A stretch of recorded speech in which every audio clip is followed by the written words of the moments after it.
หลวงพี่ช่วยด้วยตอนใหม่กับเรื่องปากท้องของพระ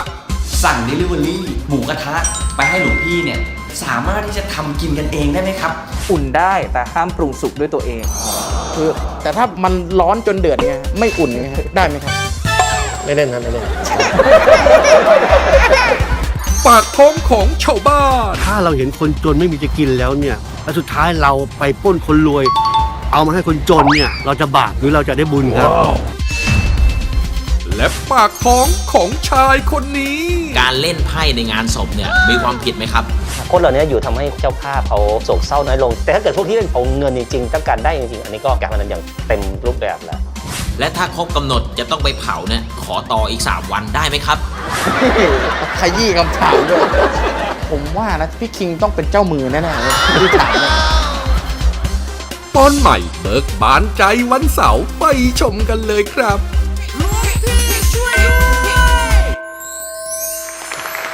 สวัสดีครับหลวงพี่ช่วยด้วยกลับมาแล้วครับผม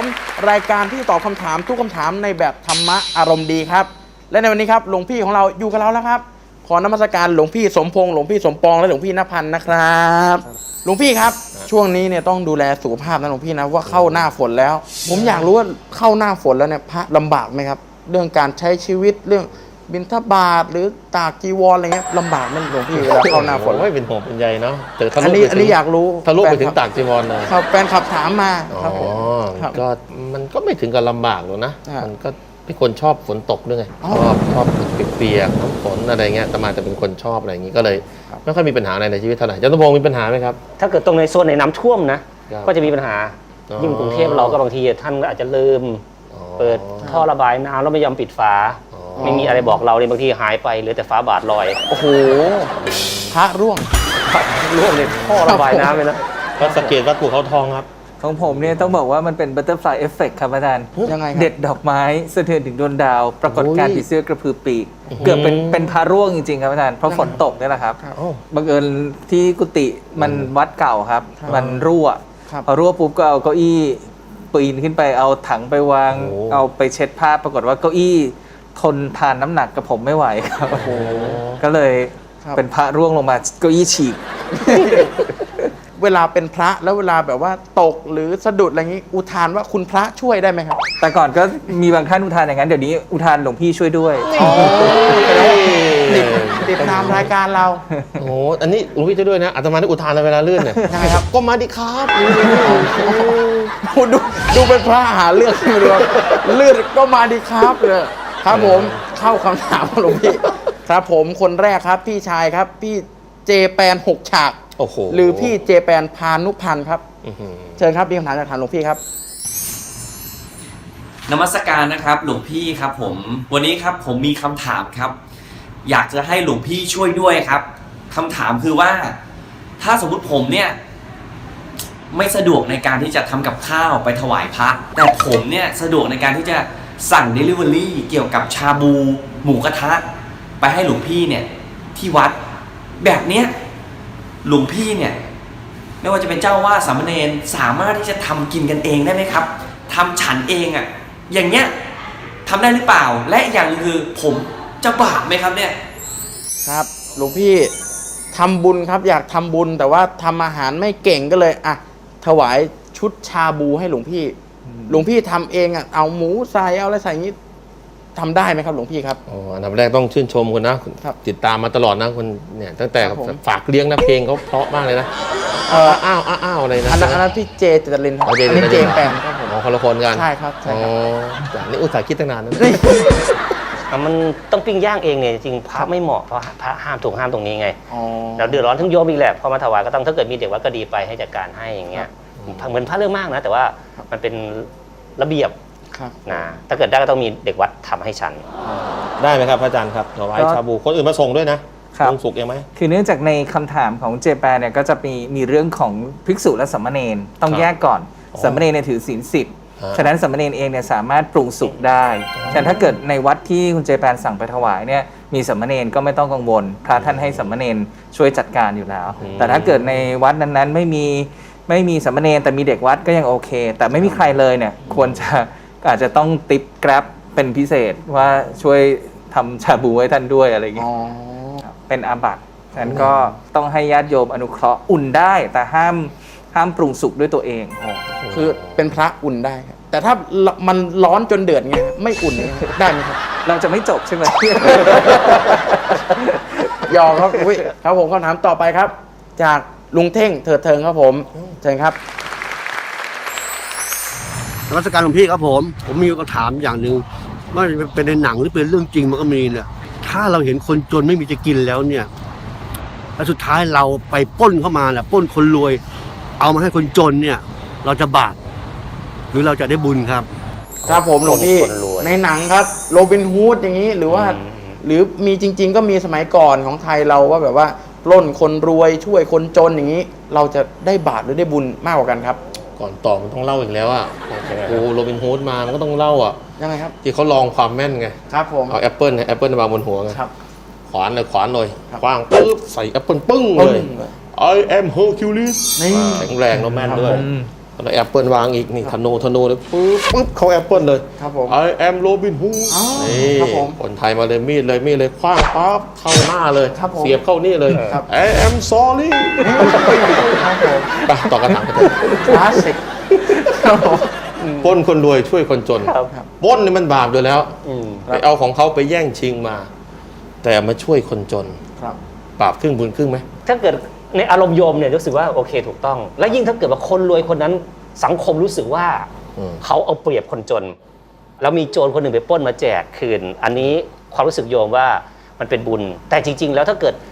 พฤติกรรมเขาที่เขาทำไม่ดีเนี่ยกับเงินเขามันคนละส่วนกันเขาเป็นเจ้าของทรัพย์ ครับ แล้วไปปล้นของเขาเนี่ยถือว่าคุณบาปแล้วไปแจกคนจนอ่ะก็เป็นบุญที่ไม่เต็มหน่วยนะเพราะบุญที่จะเต็มหน่วยได้ต้องหนึ่งบุคคลต้องบริสุทธิ์ ครับ สิ่งของต้องบริสุทธิ์ใจต้องบริสุทธิ์แม้กระทั่งอาไทยไปขโมยตังค์แม่มาทำบุญเนี่ย ครับ แม่เราเองอะก็ถือว่าไม่ก็ไม่ได้นะ ต้องขอดี ครับ ๆนะทำไมต้องขโมยด้วยเหตุผลนะความหมายคือ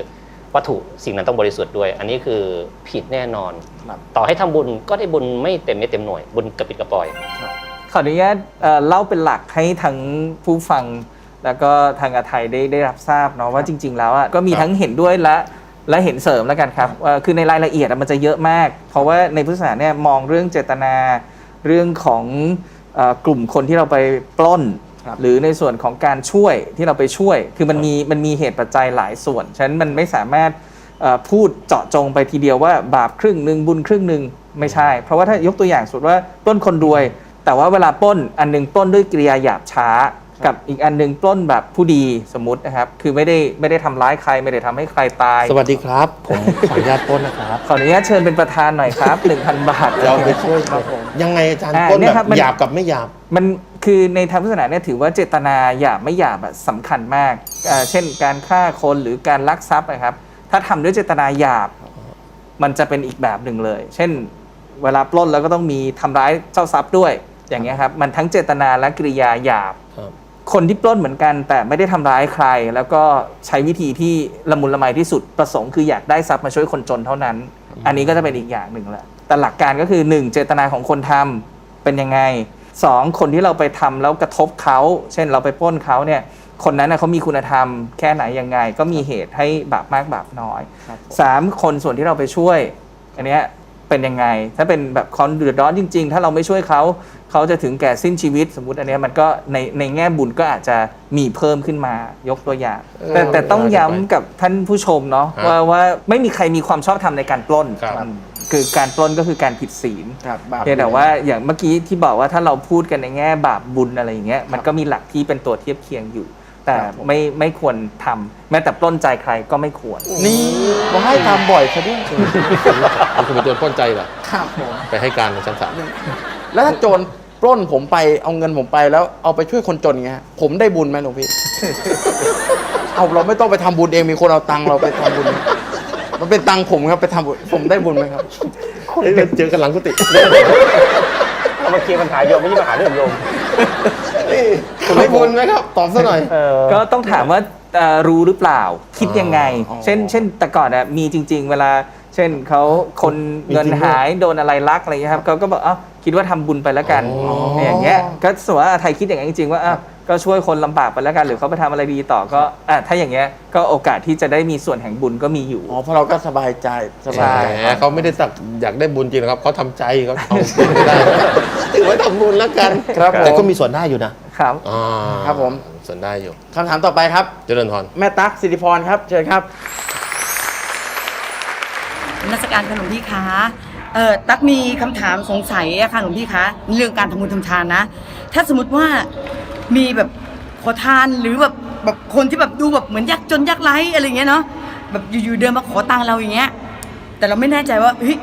พวกมิจฉาชีพหรือเปล่าพวกจนจริงหรือเปล่าอะไรเขาลำบากจริงหรือเปล่าเราก็เลยไม่ให้อะอะไรเงี้ยอย่างนี้เราจะบาปไหมคะหลวงพี่หนูสงสัยมากเลยอะค่ะ ครับหลวงพี่ ปัญหานี้หลายคนคงได้เจอกันตามท้องถนนกันมาบ้างแล้วครับ ซึ่งการที่เราไม่เชื่อใจคนจนไม่กล้าทำบุญนั้นจะเป็นบาปหรือไม่ช่วงหน้ามาหาคำตอบกันครับ ผมอยากตัดช่วงนี้ไปให้พ่อผมดู ขอตังค์เราไปแล้วต้องเอาไปซื้อ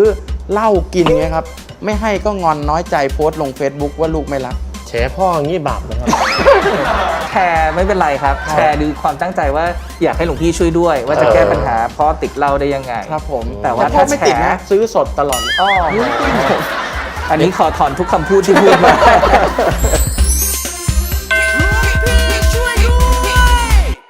ใครกำลังถูกล้อมใจให้ปรึกษาพระอ่อนหนักเป็นเบาคุยกับพระ คำถามต่อไปครับ เจริญพร แม่ตั๊กสิริพรครับเชิญครับ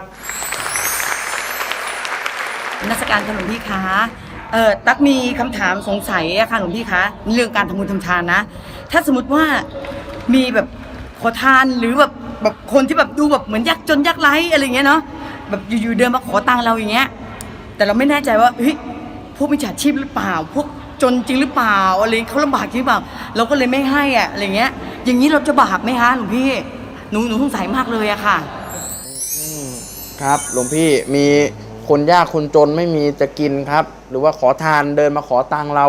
แล้วเราก็ไม่มั่นใจก็เลยแบบไม่ให้อย่างเงี้ยเราบาปไหมครับหลวงพี่ครับ พระนี่เจอบ่อยนะแล้วก็เคยเล่าในรายการ หลายครั้ง คือตั้งแต่มาอยู่วัดสร้อยทองนะตั้งแต่เป็นสามเณรนะปี2535ก็จะมาด้วยหลวงพี่ครับผมไม่มีค่ารถกลับบ้านครับอะไรเงี้ยนั่งคุยกันอยู่พระเนรแล้วเยอะนะ50 80 100โอ้โหได้เป็นพันมั้งวันต่อมาแล้วครับหลวงพี่ครับยังไม่ได้ไปไหนมาไหนเลยครับวนมาอีกแล้ว ครับ เขาบอกว่าไม่รู้ว่าถูกไม่ถูกนะ อันนี้ประโยคแรกก่อนคือเขาบอกว่าถ้าคิดมากก็จะไม่ได้ช่วยคนเขาอาจจะไม่ได้เดินทางจริง แต่อาจจะลำบากอย่างอื่น ครับ หิวข้าวเอาไปให้พ่อแม่ให้สามีภรรยาให้ลูกอะไรก็แล้วแต่ว่าถ้าจะมาขอตรงๆอะไรเงี้ยเขาก็อาจจะรู้สึกว่ามันง่ายไปอาจจะกลัวเราไม่ให้ด้วยอะไรเงี้ยก็อาจจะพยายามหาอ้างเหตุผลอะไรต่างๆนะถ้าเขาลำบากจริงๆเนี่ยเราก็ยังได้บุญอยู่นะก็ไม่ได้บาปหรอกแต่ถ้าเราไม่ได้ให้ด้วยความไม่มั่นใจด้วยความยังไม่เชื่อ ครับ เราก็ไม่ได้บาปนะเพราะเราไม่ได้ให้ แต่ว่าเราก็อาจจะไม่ได้บุญด้วยเช่นเดียวกัน จริงๆ ถ้าฟังที่พระอาจารย์ตอบมาเนี่ยก็ชัดอยู่แล้วเนาะแต่ด้านหนึงมันมี2มุมแรกเลยต้องบอกว่ามิจฉาชีพเนี่ยอาศัยความใจดีของพระของคนหลายๆคน แล้วก็เลยมีวงจรอุบาทที่หลอกลวงคนอย่างเงี้ยงั้นเราก็ต้องชั่งใจดีๆถ้าโดยส่วนตัวครับอาจารย์วิธีทำของผมก็คือ1คนที่มาขอความช่วยเหลือเนี่ยมีความน่าเชื่อไหมถ้าเกิดเล่าคลุ้งมาแหละอันนี้น่าจะต้องตัดละเพราะถ้าการให้อย่างเนี้ยดูแล้วน่าจะไปเป็นค่าเหล้ามากกว่าค่ากลับบ้าน ครับ อันที่2ถ้าเกิดสมมติว่าสุดท้ายแล้วเราแยกแยะไม่ได้จริงๆไม่แน่ใจแล้วดูแล้วอาจจะเดือดร้อนจริงก็ได้ ผมก็จะบอกตามตรงเลยว่าอาตมาไม่รู้ว่าโยมหลอกอาตมาหรือเปล่านะแต่อาตมาตอนนี้พอมีที่จะช่วยโยมได้ช่วยเพราะว่าถ้าเกิดไม่มีใครช่วยโยมและครอบครัวจะลำบากแต่ถ้าเกิดโยมหลอกมันก็เป็นบาปของโยมข้อดีคือครับอาจารย์ครับผมมีครั้งหนึ่งเคยช่วยเขาบอกว่าออกจากคุกจะกลับบ้านพอให้ไปเสร็จปุ๊บวันรุ่งขึ้นครับไปเจอที่วัดเทพธิดา ไปเจอแล้วอ้าวโยมยังไม่กลับบ้านเลยเขาก็แบบอึกอักแล้วก็จะเดินหนีผมก็เดินตามเลยครับแล้วก็ไปคุยเลยบอกว่าพรุ่งนี้โยมไปที่วัดเดี๋ยวจะได้เอาปัจจัยอะไรให้แต่ว่าอยากคุยอะไรด้วยเสร็จแล้วเขาก็มานะครับไม่รู้ว่าเพราะอยากได้บุญหรืออยากได้เงินแต่สุดท้ายก็บอกเขาว่าโยมทำอย่างเงี้ยมันก็เป็นวงจรที่โยมลำบากไปเรื่อยๆฉะนั้นอาตมายินดีให้ปัจจัยโยมไปหางานลองไปดูขนผักขนอะไรแถวปากคลองตลาดก็ได้แล้วขอให้โยมพ้นจากเรื่องนี้ไปปรากฏว่าเขาทำจริงครับอาจารย์สุดท้ายเนี่ยเขาก็กลายเป็นคนเขียนผักที่ปากคลองแล้วก็ไปทำบัตรอะไรของสาธารณสุขแล้วเขาก็มา อวดซื้อข้าวมาทำบุญแล้วก็ยิ้มอวดว่าเนี่ยครับได้ทำฟันสักทีเพราะว่าฟันเสียหมดตอนไปอยู่คุกแล้วสุดท้ายชีวิตเขาก็ได้กลับไปช่วยดูแลแม่เขาชื่อมนัสตอนนี้ไม่รู้เป็นอะไรไปแล้วแต่ว่าตอนนั้นก็มีความรู้สึกว่าอย่างน้อยอ่ะไอการที่เราช่วยโดยไม่รู้ว่าใครหลอกใครไม่หลอกก็อย่างน้อยในบรรดา5 คน 10 คนมี1 คนที่เราทำให้เขาหลุดพ้นมาจากวงจรนั้นได้จริง แล้วถ้าสมมุติเรารู้อยู่แล้วว่าคนคนเนี้ยขอตังค์เราไปแล้วต้องเอาไปซื้อเหล้ากินเงี้ยครับแล้วเราก็ให้ทุกครั้งเนี้ยเราบาปไหมครับ ถ้าในกรณีอย่างเงี้ยเราควรจะช่วยเขาอย่างยั่งยืน ครับ ไม่ใช่ช่วยเขารอดไปเป็นคราวๆแต่เขาไม่ได้แก้ปัญหา ได้ งั้น ครับ ควรจะดูว่าเขาเป็นอย่างนี้เพราะอะไรแล้วแก้ไขให้ปัญหาถึงสมุทัยถึงสาเหตุของมัน ได้ครับ แต่เอาที่สุดแล้วเนี่ยอยากชวนคนในสังคมไทยครับอาจารย์ไม่คิดอะไรแบบสั้นๆง่ายๆนะตอนนี้ผมมีความรู้สึกว่าคนไทยคิดเรื่องช่วยแบบระยะสั้นมากกว่าระยะยาว เช่นเห็นคนเดือดร้อนก็อยากจะบริจาคแต่ไม่ช่วยมาแก้ไขปัญหาโครงสร้างว่ามันมีสาเหตุที่ทำให้คนนี้เขาจนอย่างที่จน ไม่ใช่อยู่ดีก็บริจาคอย่างเดียวมันไม่ได้ช่วยแก้ปัญหาในระยะยาว คนจนก็ยังต้องอยู่ในวงจรอุบาทแห่งความโง่จนเจ็บต่อไป ก็ ผม คือ จะได้ ให้เขาซื้อหัวเชื้อ ครับ มาเพื่อต้มเอง ใช่ อะไรเงี้ย ไม่ใช่ ให้เขาอยู่ระยะยาว ครับผมอยากตัดช่วงนี้ไปให้พ่อผมดูแค่นั้นเองฮะ อ๋อ ใช่ผมจะตัดไปให้พ่อผมดูโทรทุกวันฮะ ทำไมฮะ ไม่ให้ก็งอนน้อยใจโพสต์ลง Facebook ว่าลูกไม่รักพอให้ก็เอาไปซื้อเหล้า แฉพ่ออย่างนี้บาปไหมครับ อันนี้ผมอยากเอาไปให้พ่อผมดูแค่นั้นเองครับ ถ้าแชร์ไม่เป็นไรครับ ครับ แชร์ดูความตั้งใจว่าอยากให้หลวงพี่ช่วยด้วย ว่าจะแก้ปัญหาพ่อติดเหล้าได้ยังไง ครับผม แต่ว่า แต่พ่อไม่ติดนะ ซื้อสดตลอด อ๋ออันนี้ขอถอนทุกคำพูดที่พูดมา ครับผม โมทนานะช่วยพ่อนะครับ ผมได้ครับ ได้คำแนะนำดีๆ แบบนี้ไปอาไทยก็อารมณ์ดีใหญ่เลยนะครับ แบบนี้ช่วงหน้าต้องอารมณ์ดีกว่านี้แน่ เพราะถึงเวลาแล้วกับคำถามที่ทุกคนรอคอยของชายคนนี้ การเล่นไพ่ในงานศพเนี่ยมีความผิดไหมครับ คนเหล่านี้อยู่ทำให้เจ้าภาพเขาโศกเศร้าน้อยลง แต่ถ้าเกิดพวกที่เอาเงินจริงๆต้องการได้จริงๆอันนี้ก็การพนันอย่างเต็มรูปแบบแล้ว เพิ่งไปวัดข้างบ้านนะเนนกินเจ้าวาดครับ ยังไงอะ เนนกินเจ้าวาดจริงๆครับ เป็นเองกินจะว่าได้ยังไง โอ้โหเนนปอกเก้าเจ้าวาดปอกแปดพระลูกวัดถือ3เหลืองนั่งหน้าติดเลยครับผมวัดสิ้นศรัทธาธรรมครับผม โอ้ชื่อว่าเจริญ ครับผม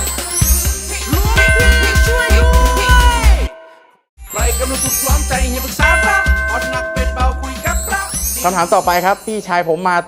ขอเชิญครับพี่คิงก่อนบ่ายครับเชิญครับ การเล่นไพ่ในงานศพเนี่ยมีความผิดไหมครับ เขากลัวแบตหมดนะพี่คิงเขาตั้นตลอดเลย สั้นทุก ครับ เท แต่ ป ก็จำกัดเล่นไพ่ในงานศพ บาปไหมครับหลวงพี่ ต่างจังหวัดนี่จะเยอะนะครับ แบบว่าโอ้ชอบมาตั้งวงไฮโล ครับ ไฟจะสีส้มๆหน่อยเนี่ย ครับ เคยเจอแบบนั่งรถผ่านแล้วเปิดกระจกแซวมาแล้วอะไรเงี้ยตำรวจอะไร ครับผม แต่ก็ไม่หวั่นไหวนะเขาก็ก็เล่นของเขาไปมันก็บาปอยู่แล้วนะมันเป็นอบายมุกปากทางแห่งความเสื่อม ครับ บางคนโอ้ยไปจ้องไปอะไรไม่ได้สนใจเจ้าภาพ ครับ ศพอะไรต่างๆเลยนะทำบุญอะไรก็ไม่ค่อยนะฉะนั้นแล้วมันก็เลยกลายเป็นอีกแหล่งมั่วสุมยิ่งถ้าตอนนี้โควิด -19 ด้วยเนี่ยโอ้ ใช่ ยิ่งไม่ได้ใหญ่เลย ยิ่งเป็นบาปเป็นกรรม ครับผม แพร่เชื้อโรคอะไรต่างๆ อีกบาปครับอาจารย์สมพงษ์ครับ แต่ก็มีข้อดีนะพระอาจารย์ นั่นคิดต่าง ยังไงครับ ยังไงครับคณะ7 ผมคณะ 7.1 เพราะอย่างน้อยเอาคนที่อยู่กับงานนานๆนะจะเป็ ยั น งไง พวกเราไปเอาบุญไปฟังพระสวดเนี่ย ครับ พระสวดจบก็กลับ ครับ คนเหล่านี้อยู่ทำให้คนให้เจ้าภาพเขาโศกเศร้าน้อยลง แต่ถ้าเกิดพวกที่เล่นจริงจังเอาจริงเอาเล่นเอาเงินจริงๆต้องการได้จริงๆอันนี้ก็ไม่เหมาะไม่สมเป็นการพนันอย่างเต็มรูปแบบแล้ว ครับครับ เล่นไพ่ในงานศพอาจารย์พันธ์ คือในแง่ผิดกฎหมายเนี่ยผมเข้าใจว่าผิดแน่ๆใช่ไหมค ครั รับบ อาจารย์แล้วก็อันที่สองในส่วนอบายมุกเนี่ยมันเป็นเรื่องสำหรับผมมันเป็นเรื่องน่าสะเทือนใจ เพราะว่าวัดเป็นแหล่งที่พระภิกษุสงฆ์อยู่แล้วท่านพยายามนำคำสอนศาสนาเรื่องอบายมุกมาให้โยมออกห่างจากความเสื่อม แต่ปรากฏว่าโดนรุกล้ำอธิปไตยเสียเอง กลายเป็นว่าโยมอาศัยช่องว่างทางความคุ้นชินประเพณีหรืออะไรก็แล้วแต่มาเล่นไพ่กันถึงในวัด โดยที่เอาเข้าจริงบางทีไม่สนใจเจ้าภาพเลย ครับ เยอะแล้วไอ้ข้อที่น่าสะเทือนใจกว่านั้นคือ หลายวัดมีปัญหา เพราะไม่อยากให้โยมเล่นไพ่ เล่นการพนันในวัด แล้วก็กลายเป็นว่าพอเจ้าอาวาสที่จะมายึดถือความถูกต้องเป็นหลักเนี่ยก็โดนชาวบ้านที่ไม่พอใจประท้วง ถ้าเราอยากให้เรื่องนี้หยุดเราก็ต้องให้มันหยุดที่รุ่นเรา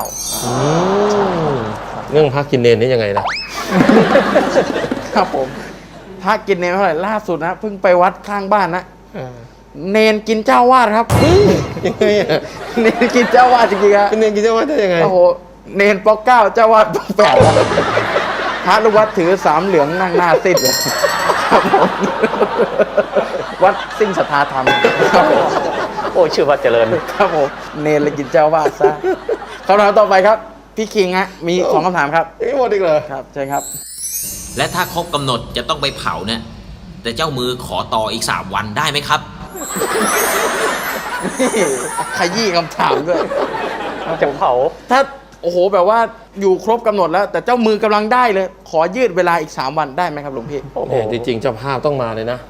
เหมือนงานแต่งอ่ะ ครับ เขาจะมีหอมเลยหอมเลย ครับ อันเนี้ยเผาเลยเผาเลย มันคนละงาน ครบกำหนดแล้วเผาเลยเผาเลย ครับผม มีจริง ๆด้วยนะ ฮะ จ่ายค่าใช้จ่ายทุกอย่างเลย ครับ ที่เป็นเจ้ามือเนี่ยนะครับ จ่ายถวายพระทำบุญอะไรต่าง ครับ ๆข้าวต้มอะไรเนี่ย ครับ ขอแค่อย่ารีบเผา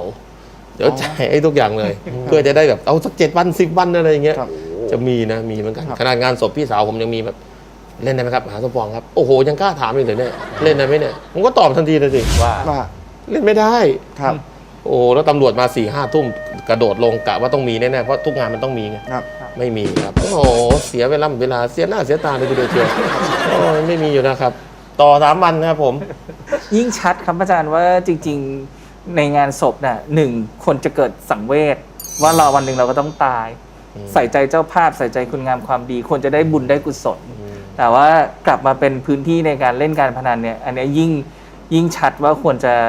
ทำให้เกิดความสำนึกแล้วก็มีการเปลี่ยนแปลงครับฉะนั้นถ้าในมุมผมเนี่ยยิ่งขออย่างเงี้ยยิ่งเห็นชัดว่าเราควรจะใส่ใจดูแลกันมากกว่าปกติ แล้วก็เพิ่มพื้นที่ของการเอาจริงเอาจังเรื่องนี้มากขึ้นนะครับไม่งั้นสุดท้ายแล้วเนี่ยพอเราปล่อยให้มันเกิดขึ้น เดี๋ยวมันก็จะเป็นธรรมเนียมครับแล้วสุดท้ายที่บ้านทุกบ้านเวลาบ้านนี้ไม่ทำก็จะบอกอ้าวทำไมทีงานพ่อฉันตายฉันแกยังมาเล่นเลยอะไรเงี้ยแล้วสุดท้ายมันก็จะเอาข้ออ้างมาทำชั่วซ้ำๆแล้วขยายไปเรื่อยๆ ครับ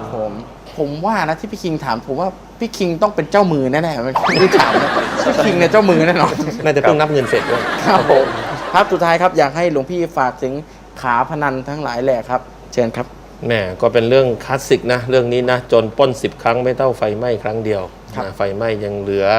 ที่ดินเหลืออะไรนะ ไฟไหม้10 ครั้งก็ไม่เท่ากับเล่นการพนัน เพราะการพนันเป็น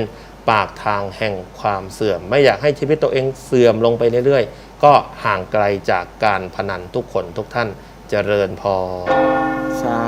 ธุครับผมจริงๆผมเป็นคนไม่ชอบการพนันเลยครับหลวงพี่เชื่อไหมฮะ ไม่เล่นครับไม่เล่น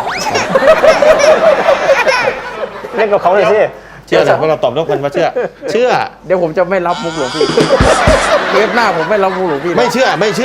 หรอกผมไม่เชื่อ ดีแล้ว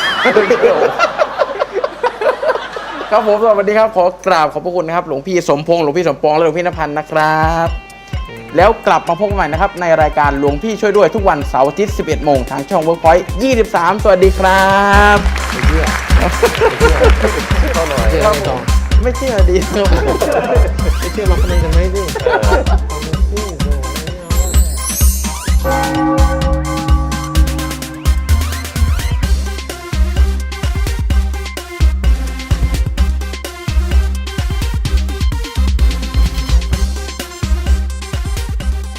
หลวงพี่ช่วยด้วยพบกับบรรดาคนเผลอ ทั้งเผลออวดอ้าง สมมติว่าเราเล่นเกมแล้วเราเก่งมากๆเนี่ยคือเก่งแบบใครก็เอาชนะเราไม่ได้ แข่งด้วยเราท้อเนี่ยเราบาปไหมครับผม เหมือนมาโอ้อวดซะมากกว่า ไม่มีใครชนะผมได้เลย อันนี้ถามหรือโอ้อวด เผลอทำเรื่องร้ายแรง ถ้าเราอยู่ในลิฟต์เนี่ยแล้วเราตดเนี่ยเราบาปไหม บาปไปเลยมันจมูกคนอื่นแล้วเกิดเนื้อเยื่อบุในจมูกเขาพังขึ้นมาแล้วมันไปถึงปอด ที่ของตดมันรุนแรงขนาดนั้น เผลอเข้าขากันโดยไม่รู้ตัว ก็ด้วยบทบาทและหน้าที่ของใหม่อะค่ะ มันจะต้องมีการแอลผู้ชาย ด้วยการทำงานบากไหมคะ อาชีพศิลปินดาราก็มาจากสมัยก่อนที่เขาเรียกเป็นอาชีพที่ว่าการเต้นกินลำกิน เต้นกินยังไงเต้นกิน เต้นกินก็อาจจะหกหน่อยนะครับ ลำกินสิลำกิน โอ้โหอันนี้หนักเลย โอ้โห หกเลยคุณอยู่คณะเดียวกันเหรอฮะ พรุ่งนี้ห้ามพลาด และสุดท้ายนี้ญาติโยมท่านใดมีคำถามคาใจ อยากให้หลวงพี่ช่วยคลายข้อสงสัย ก็ส่งคลิปกันเข้ามาในแฟนเพจหลวงพี่ช่วยด้วยกันได้เลยนะครับ